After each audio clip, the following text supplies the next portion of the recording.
Hello! Sundan nyo lang ako. Masarap na to, nutritious pa.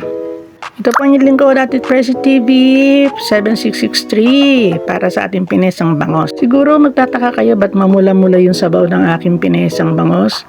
Kasi dahil umepekto yung balat ng saging. Nutritious daw kasi yung saba na saging pag inilaga, yun daw sabaw niyan. Kaya, ayan, hindi ko siya tinanggalan ng balat. Ito nga pala yung binili kong bangos kanina, bali 216 yan, 216. Yung ulo lang aking pinesa ngayon. Nilagyan ko siya ng saging, kamote, luya, sibuyas, at mais. Nilaga ko muna yung mais, inuna ko yung mais, sibuyas, tsaka luya. Tapos nung malambot na, nilagay ko na yung saging, tsaka yung kamote. So, ganyan ang kulay niyan. Talaga namang amoy na amoy pa lang, mananakam ka na. Iba yung lasa niya kasi lumasa yung balat ng saging.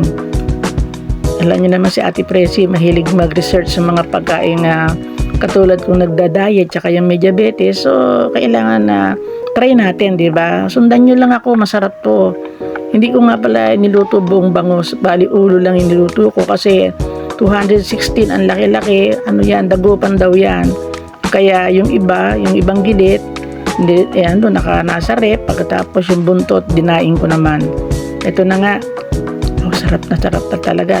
Siyempre, of course, lalagyan ko siya ng patola. Yan. Kakaiba, diba? Patola nilagay ko imbis na pechay o repolyo. Nananawa na kasi ako sa repolyo tsaka pechay. So, ang nilagay ko naman ngayon ay ang sariwang patola. Don't forget to subscribe, like, and share, and leave a comment too.